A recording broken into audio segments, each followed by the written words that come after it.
ഹേ all, ഇന്ന് നമുക്കൊരു evening വ്ളോഗാണ് കേട്ടോ.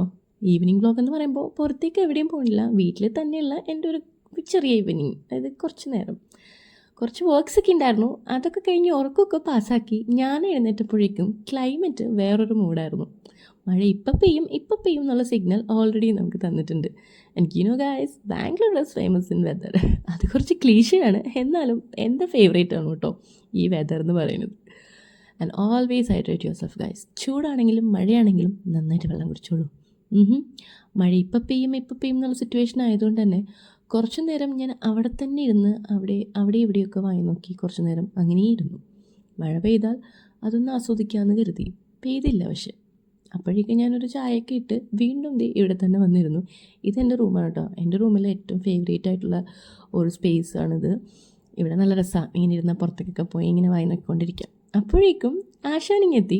മഴ സൂപ്പറായിട്ട് പെയ്തു. As I told you before, ഈ ഒരു മൂഡ് എനിക്കിഷ്ടമാണ് കേട്ടോ. ബാംഗ്ലൂരിൽ മഴ പെയ്ത് കഴിഞ്ഞാൽ ഒന്ന് പുറത്തേക്കൊക്കെ പോയി വോക്കിനൊക്കെ പോകാൻ നല്ല രസമാണ്.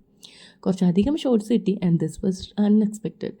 കുറച്ച് ആട്ടിൻകുട്ടികൾ എന്ന് പറഞ്ഞാൽ ഓവറായിപ്പോവും. കുറച്ച് ആട്. മഴ പെയ്ത സ്ഥിതിക്ക് എന്തെങ്കിലുമൊക്കെ ചുടുചുടായിട്ട് കഴിക്കാൻ തോന്നുമല്ലോ. ഉള്ള സാധനങ്ങളൊക്കെ നോക്കിയപ്പോൾ മുട്ടയുണ്ട്. അപ്പോൾ പിന്നെ ഒന്നും നോക്കിയില്ല, ഒരു മുട്ട ബജി ഉണ്ടാക്കി. അങ്ങനെ കുറച്ച് നേരം മുട്ട ബജിയൊക്കെ കഴിച്ച് മഴയൊക്കെ ആസ്വദിച്ച് അങ്ങനെ കഴിഞ്ഞു എൻ്റെ ഒരു ഈവനിങ്. ഇത്രയൊക്കെ ഉള്ളൂ, വലിയ കാര്യമായിട്ടൊന്നുമില്ല. അപ്പം ശരി, എന്നാൽ ഞാൻ പോട്ടെ.